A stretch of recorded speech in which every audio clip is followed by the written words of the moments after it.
Hey everybody, I was wanting to show y'all the up-to-date blanket. I'm starting on the orange.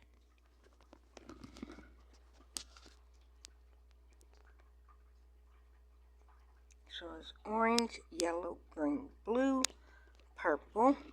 Remember, there's 4.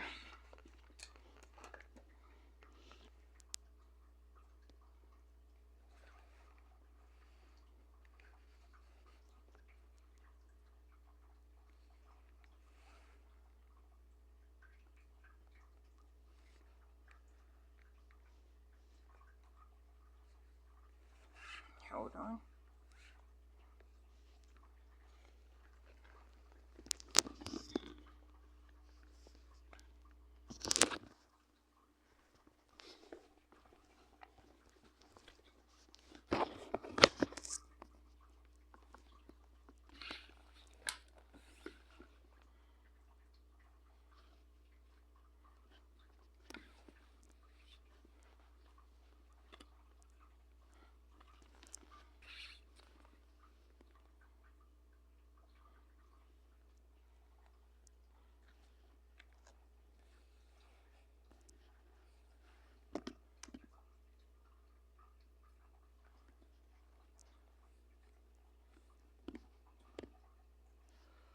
So it's really long. Hold on.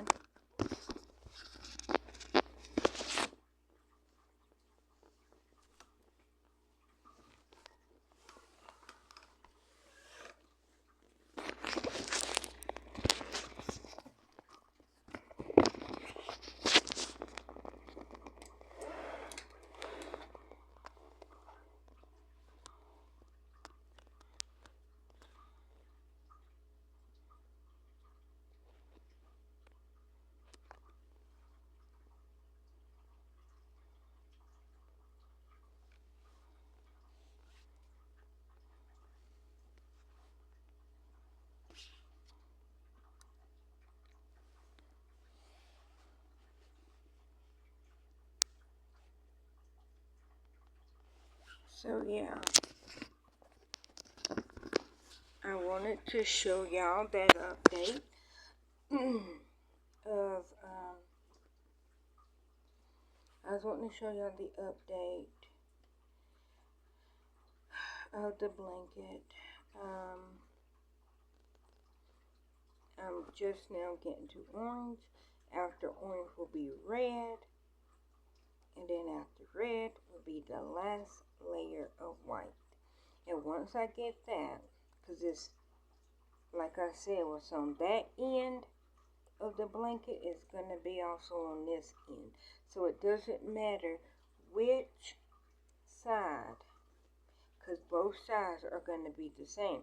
White, white, red, red, orange, orange, yellow, yellow, green, green, blue, blue, purple, purple. That's how it is. It's a rainbow.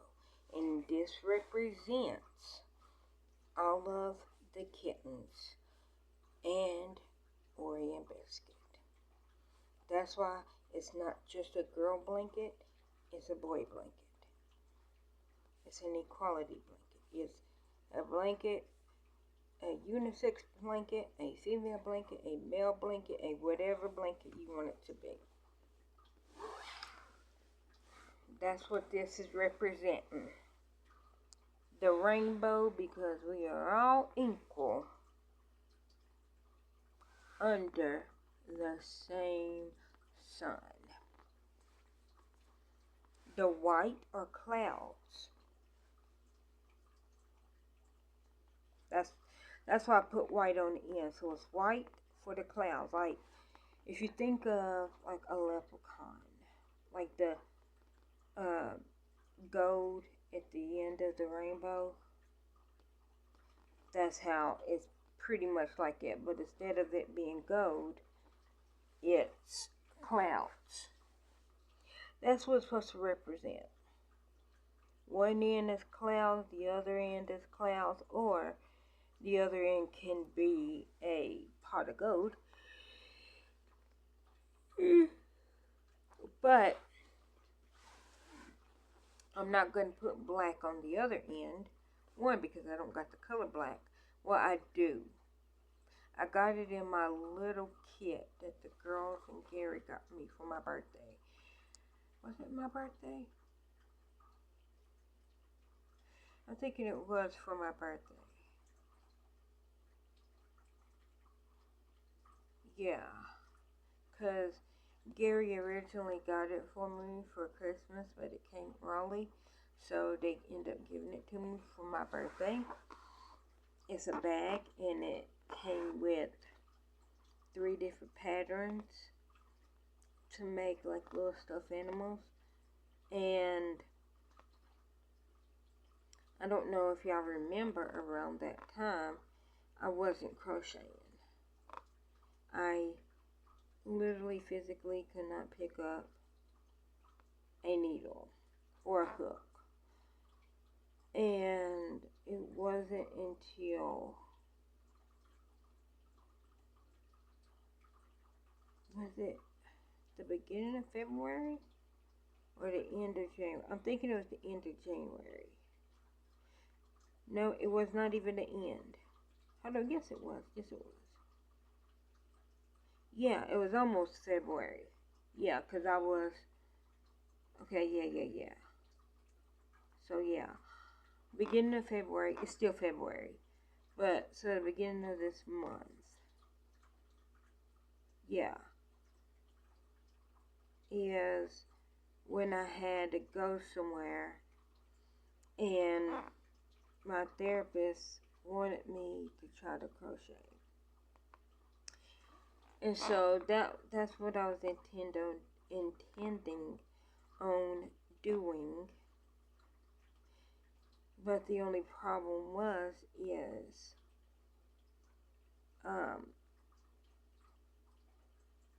when I went to that one meeting, I'm thinking the man behind me, or it was technically behind Hannah, but they were sitting in the lobby, and like I had to go talk, and it was only like 5 minutes. Like I was gone for like 5 minutes, but like I could see them the whole time, so I wasn't that far away from them. Gary, he had to go talk, and so he was gone maybe closer to 10 minutes, because like I was almost done when he went to go talk. But my point of it is, I wasn't gone away from the girls, and I could see them at all times.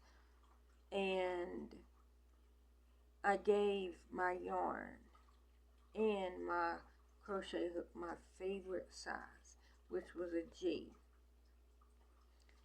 And so I gave that to Gary, my yarn and my needle, my hook.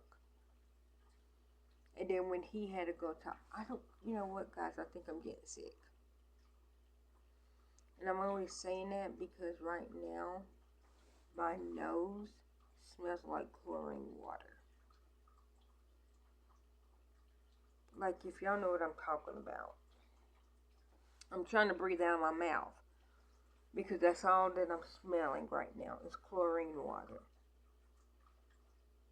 Ugh. Anyhow.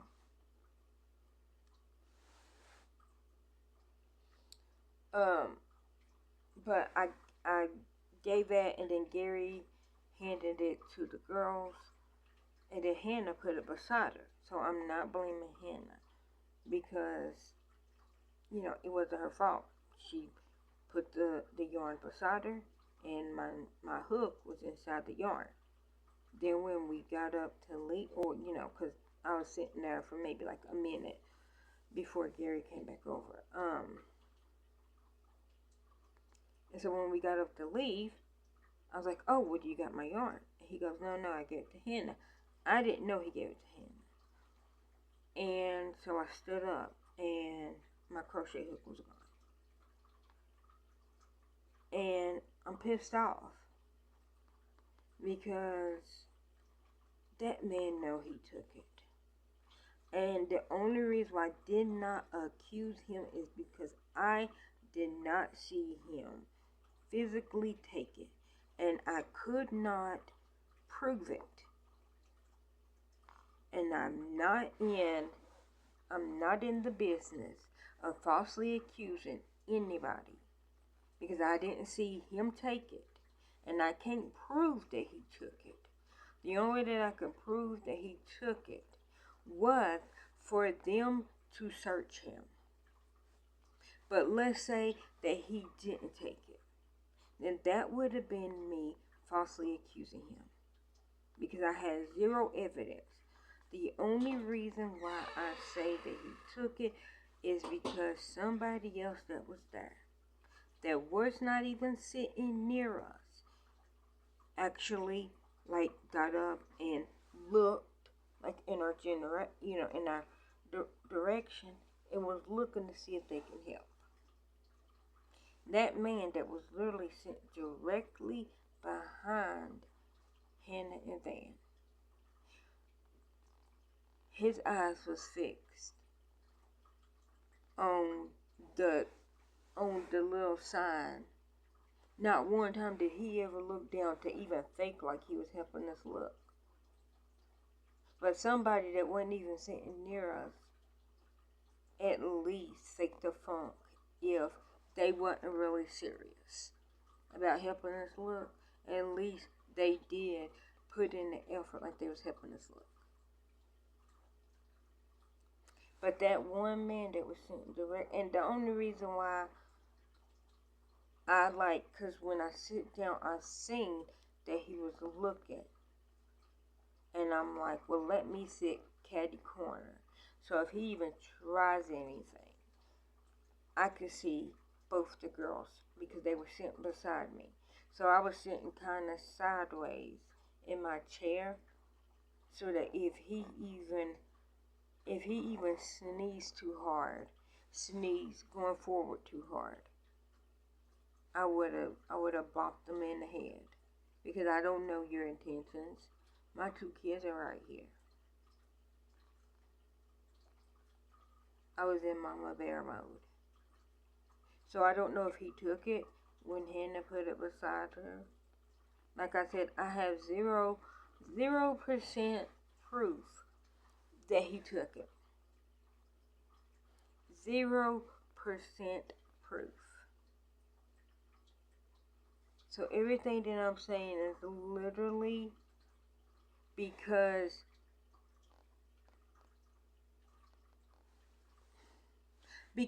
of how he was acting. That's all that I'm saying. This is what I'm basing all this off of. But like I said, I didn't say anything to him, and the only way that I could prove that he took it was for the security guard to physically ask to search him, or ask him to whatever, prove that he didn't do it. And then let's say that he did do it. Okay, just give it back to me. He could have faked it and be like, oh my gosh, yes, I was waiting for you to come back and I was going to hand it to you. He could have said that. And I would have said, oh my gosh, thank you. Or he could have, let's say that he did have it. What am I going to do? Put him in jail over a crochet hook? I mean, I love my crochet hook, and it's mine, and I bought it, and it's my property. But I'm not wanting anybody to go to jail over a crochet hook. It's like, just give it back. It's not yours. You know it's not yours. Especially if I get up and I'm like, where's my hook? Okay, you know that you took it. But like I said, I'm assuming. I'm an ass. I am assuming. And before anybody say, well, somebody else could have got it before. No. Where I was, it was appointment only. So all the people that was there is the people that walked in with, I stood outside the building because my appointment was so early. I was there when they unlocked the door and let us in. And so the people that were standing outside with me that had appointments was still there when I finished with my appointment. So nobody had left. Nobody new came in. It was like maybe 8 of us. And 4 of us, it might have been 10.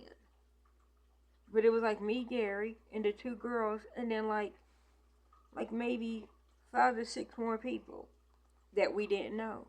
So it wasn't a full, like the building wasn't full. That's what I'm saying. And everybody that was there when we all walked in. We all walked in together. So nobody left with said crochet hook. And like I said, my appointment took possibly 5 minutes. 5. So I wasn't even gone. And even Gary's like, did you even bring it in? I'm like, yeah. I'm like, because I sit down and I didn't know how long it was going to take for me to get called back to my appointment, because I was just there just to like ask a question and get a paper. And so I didn't know how long it was going to take for them to call my number, because you had to get a number. I didn't know how long it was going to take for them to call my number for me to go ask a question and get a piece of paper. So I brought in my crochet hook. And I brought in my yarn. So I was starting to work on it when I got in there. And I think I was in there for maybe 10 minutes before they called my number. Like, I was one of some of the first ones that got their number called, because, I was one of the first ones that got a number. So, but that's what I'm saying.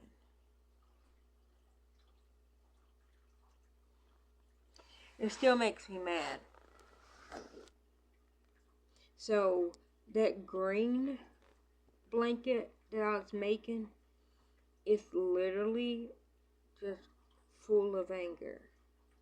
Like this one, this rainbow one, it is full of kitten cuddles and playtime.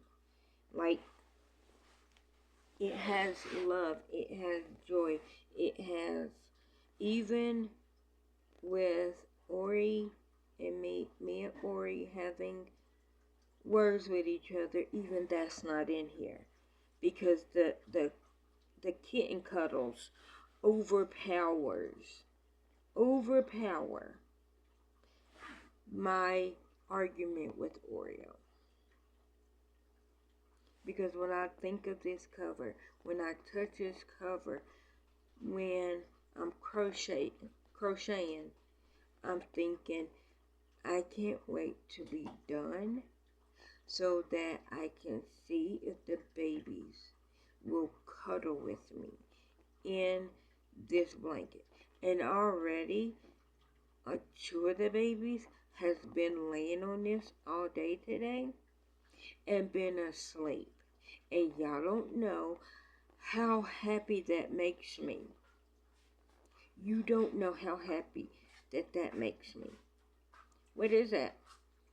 More tarts? No, I don't want any. Thank you. Okay. I'm full. I just finished my last tarts. But thank you. Okay. Yeah, there. But yeah, so that's what I have in this cover. And like me talking about it, still the kitten cuddles is overpowering that negative situation. That's why I try not to talk about it while I'm physically touching this cover, because I know that it's just my mental thing.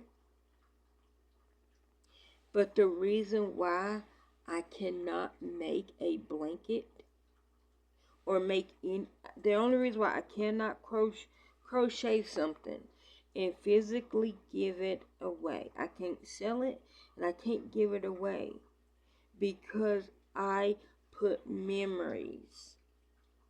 If y'all ever seen that movie, and every time I talk about it, I never can remember it. I don't remember the name of the movie, but it's the movie with Angelina Jolie, and it's the movie with Morgan Freeman. When they read the tapestry, like there's like a little thread, and that thread like has some, like, I don't know how they do it, but it's like when they, because it's like an old, like an old ancient tapestry, and that's how they know who to assassinate. And like, anyhow, it's the one where when the dude that played, did he play Jude? Nope, that was not him. That was another guy. Who did he play? Xavier X off of Spider-Man. Off of X-Men. He's the guy. But anyways, the movie like was very popular when they, they can curve a bullet. Anyways, it's that movie, if y'all know what movie I'm talking about. But that's how I feel with my crochet. I feel like, yes, I know that there's not physical memories in this. And I know if somebody touches this, they're not going to see. And their memory is not in. Like, they're not going to know that memory just by having this cover. But I have it. That's why that green one, that the babies mostly took down, because they grabbed a piece of the ribbon, of yarn, and they pulled it mostly apart.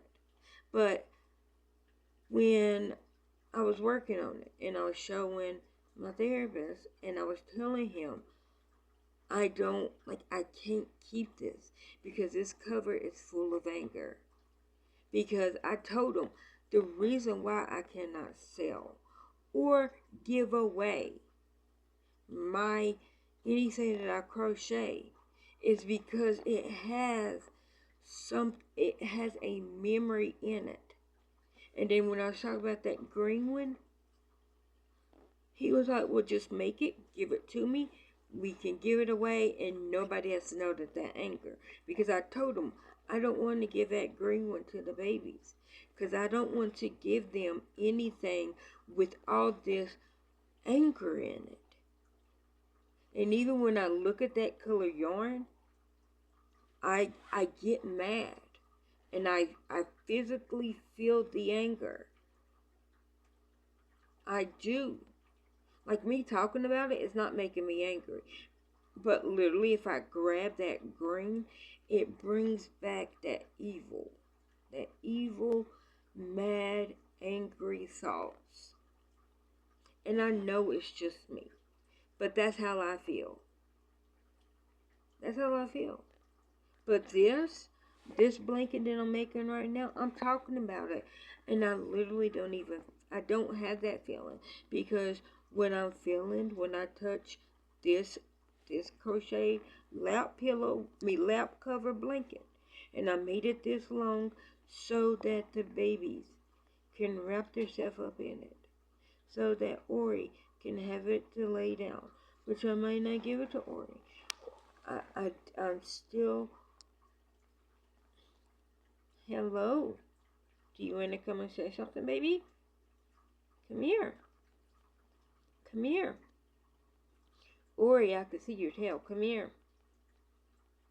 She's like, literally, look, like I can see her tail flicking. Yes, I was just talking about you. Come here.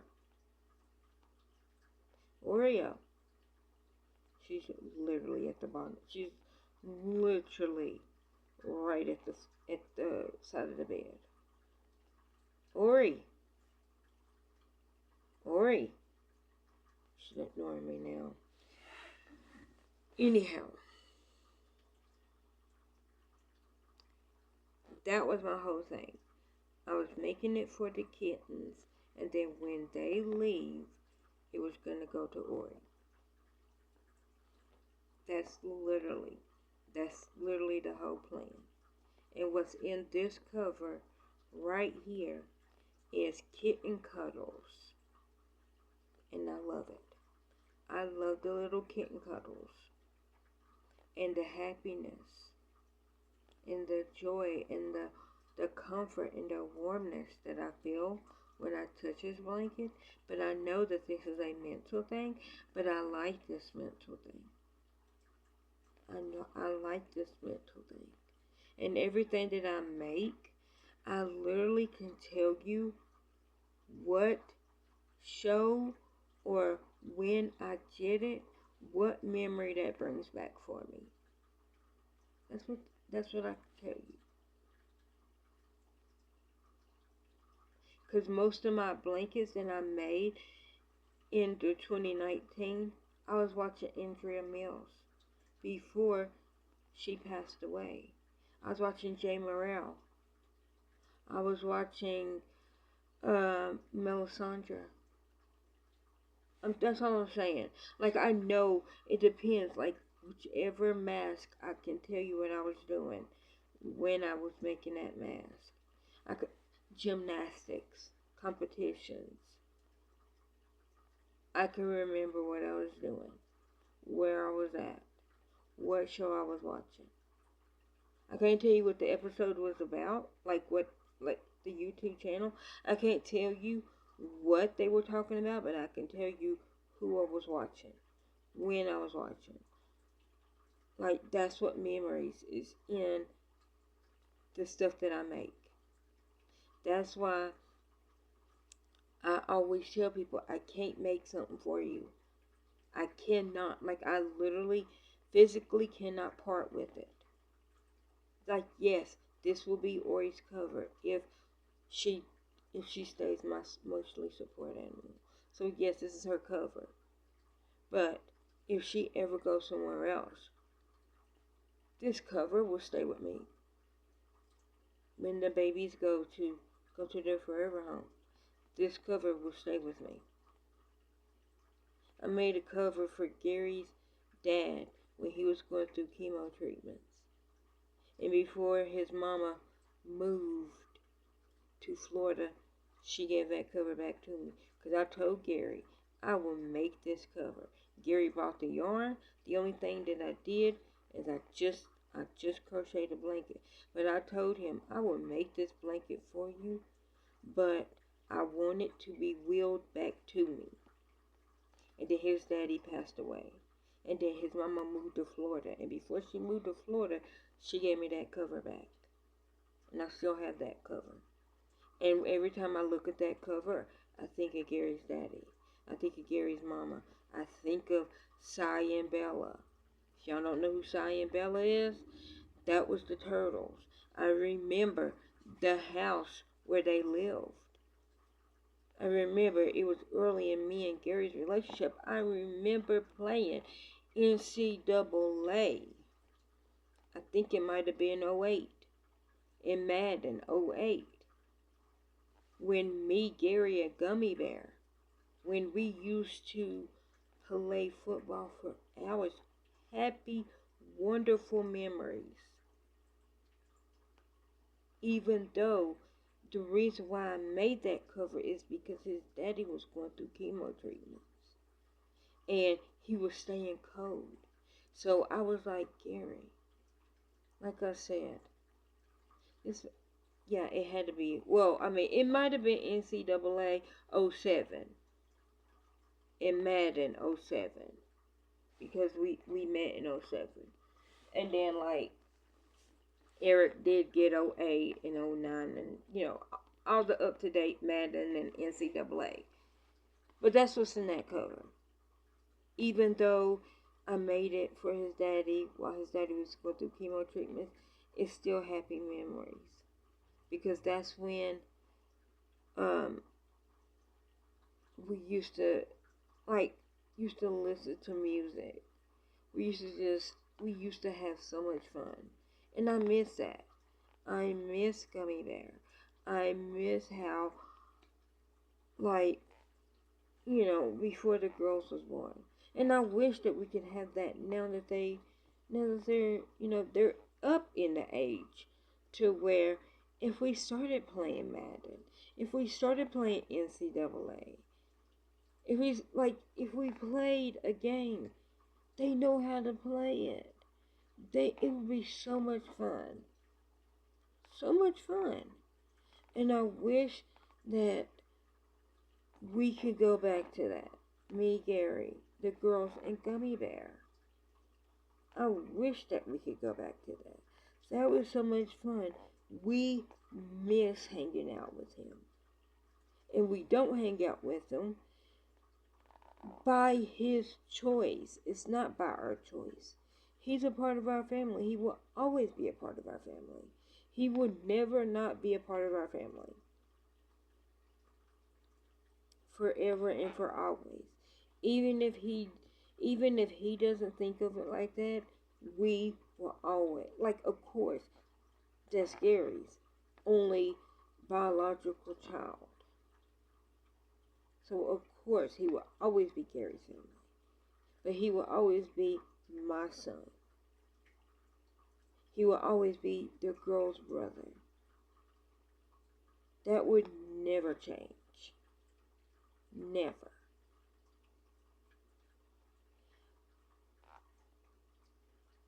I wish that we can all hang out. I would even love to hang out with his mama and her, and her husband. I would love to hang out with her because I have no ill feelings. I think she knows that I love her son unconditionally. Hopefully she knows that. I know that that's her son. She gave birth to him. That I'm not trying to be his mama. I'm not. I don't want to be his mama. He has a mama. I feel like Sydney, Monique's husband. Daddy, as she calls him, anyhow. Like, that's what she said. No, I'm, talking about her oldest son. No, I'm not his daddy. He has a daddy. I'm Uncle Sydney. That's what he knew me as. As a kid, I was Uncle Sydney. Well, I mean, with Gummy Bear. I'm not Aunt Keto, but I'm saying, I don't want to be his mother. I'm not trying to be his mother. I'm trying to be his friend. Like, I say he's my son because Mama Bear. Yes. I didn't give birth to him. I'm not trying to take the place of his mama. He has a mama. He does. He has a stepdad. I don't know if that's what he considered him. I don't know. But I'm saying, I respect my role, and I love them no less than I love the girls. I love all three of them 100% equally. And I miss us hanging out. I've been literally knowing him since he was 17. Since he was 17. And now he's, this is 2025. He's now 35 years old.